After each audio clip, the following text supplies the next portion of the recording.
right, here he is, the #1 lightweight contender, making his way to the octagon and looking to lead as the new undisputed UFC lightweight champion of the world. He has bided his time, waiting for this title shot. He's got the winning streak. He has the quality of opposition. Now he's fighting the #1 guy in the world. He believes he's the best. Now his opportunity to prove it, just a few minutes away.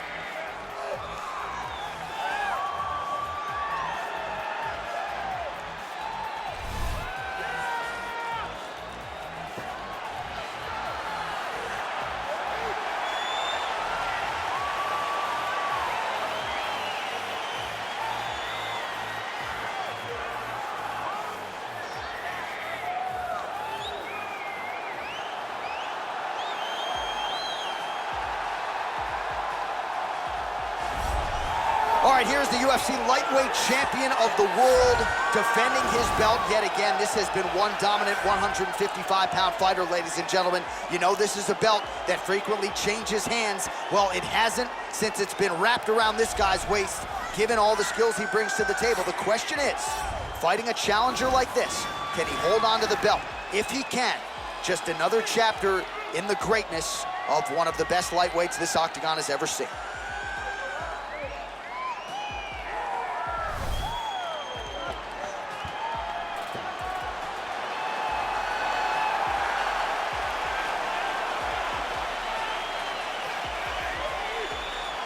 And now our tale of the tape for this lightweight fight. The German is 26. The Brit is 27. He is 3 inches taller. He will have a 4-inch reach advantage. Here once more is Bruce Buffer. Ladies and gentlemen, this is the main event of the evening. And when the action begins, a referee in charge of the octagon, Yves Lavigne. Now, this is the moment UFC fans around the world have been waiting for. Live from the MGM Grand Garden Arena in Las Vegas, it's time! 5 rounds for the undisputed UFC lightweight championship of the world. Introducing first, fighting out of the blue corner. This man is a jiu-jitsu fighter holding a professional record of 20 wins, 3 losses. He stands 5 feet 10 inches tall, weighing in at 155 pounds. Fighting out of Liverpool, England, presenting the challenger, Paddy the Paddy Pimblett. Now introducing the champion, fighting out of the red corner. This man is a jiu-jitsu fighter holding a professional record of 14 wins, no losses. He stands 5 feet 7 inches tall, weighing in at 145 pounds. Ladies and gentlemen, presenting the reigning, defending UFC lightweight champion of the world, Ilia Topuria!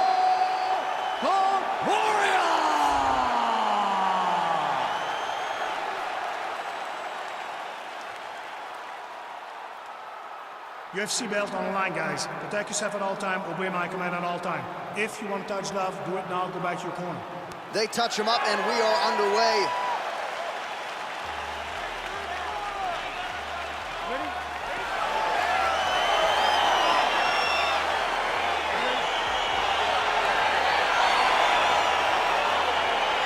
All right, folks, round 1 is underway. Good to have you with us tonight. This could be a very technical fight, and if you are someone who likes the jiu-jitsu game, this is not a fight you want to miss. We've got a different audience tonight. Yeah. Because when this one was announced, the whole entire jiu-jitsu world took notice.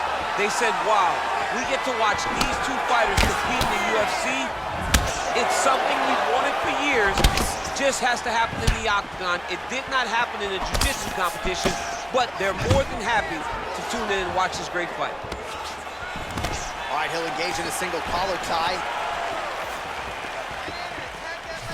All right, so no surprise. Once again, we find ourselves here in this clinch situation. We'll see who can advance. Who's going to be the person to dictate the pressure? Who's going to control the engagements from this 50-50 position? Got the single collar tie. Left hand punch from the clinch. Oh, nice connection with that punch. It's one thing to have an edge and reach. It's another to take advantage. Nicely done. You got to whip his hip into that kick.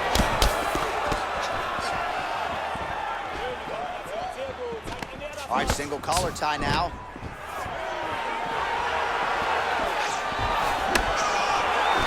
All right, so again, we find ourselves here in the clinch where there are obviously no shortage of subtleties and nuances. A lot of motions in here that maybe are lost on the casual.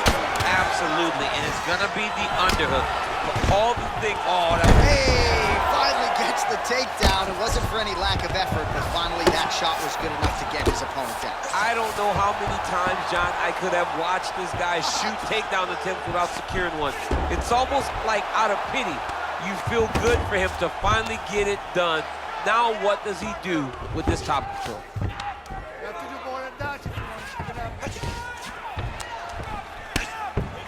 Oh, big combination of ground and pound strikes here, DC. This could be the beginning of the end. I mean, you got to be very careful when you take these big ground and pound strikes. You need a controlled posture on the bottom, and if you're the top guy, the guy that's looking to finish, continue to gain posture and rain down big strikes on your opponent.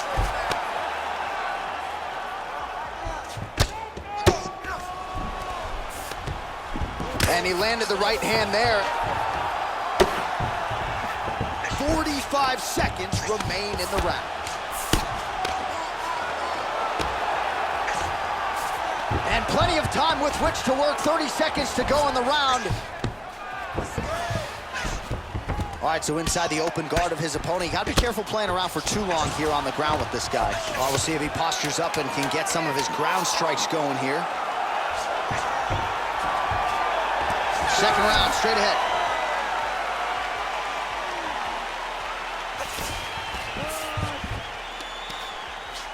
All right, a lot of high-level striking action in that last round. Daniel, take us through it, if you will. Tit for tat. Who has the best chin? It seemed as though they were looking for that answer. Both guys took risk. What a fantastic round.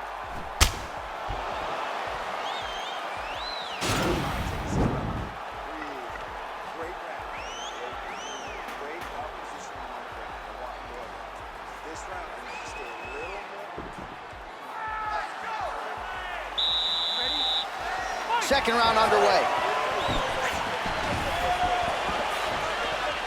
Punch coming, it's blocked. Big body kick. Big punch lands over the top. How's he gonna follow this one? Look at that switch knee. Beautiful switch knee. And a nice job at least staying upright on that. Look at how he turns his hip over when he throws that kick. Now connects with a right. Continues to mix it up, going to the head, mixing in some body shots. Oh, really exploiting his reach advantage as he landed the jab there, DC. Throws a big right hand, but doesn't find its home. Oh, he lands another strike to the body, really starting to connect on a lot of shots to the midsection, and these will take their toll as this fight goes into the latter rounds. Fighter trying to pass here, but gets denied. Gets denied. Great job, great recognition of seeing what your opponent was trying to do. All right, so you gotta be careful playing on the ground with this guy. You don't want to mess around for too long. All right, side control now. Under 3 minutes now to go in the round. Keep it busy here off of his back. Nice offense from the bottom.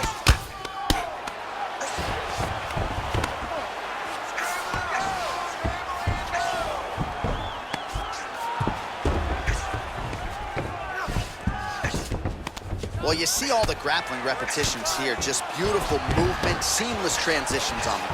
Over and over, these guys are doing things that you see in every jiu-jitsu gym around the country.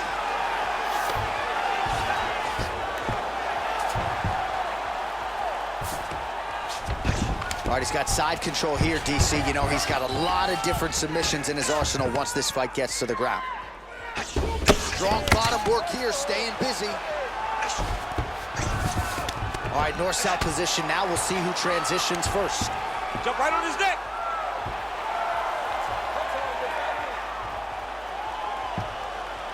He's got his chin in, but now it's starting to slip under the neck.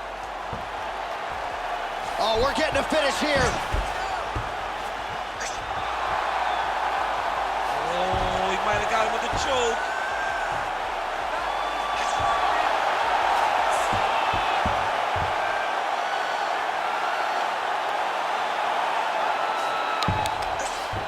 And there's the tap. Oh, my goodness.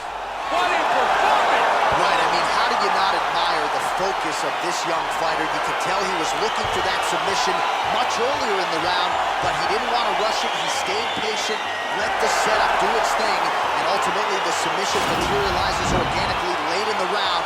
High-level stuff out of that young fighter here tonight. All right, let's take a look back at the replay as he gets it done by submission tonight, champ. He was able to get the fight to the ground exactly where he wanted it. Eventually, his opponent gave him an opportunity to get a submission. He did that, and he should be very proud of the work he did tonight in the octagon. Well, ladies and gentlemen, there he is, the UFC lightweight champion, and I'm not sure any 155-pounder could have held up under the onslaught here tonight. He wins the belt by way of submission. Ladies and gentlemen, referee Yves Levine has called a stop to this contest at 4 minutes, 23 seconds of round number 2. Declaring the winner by tap out.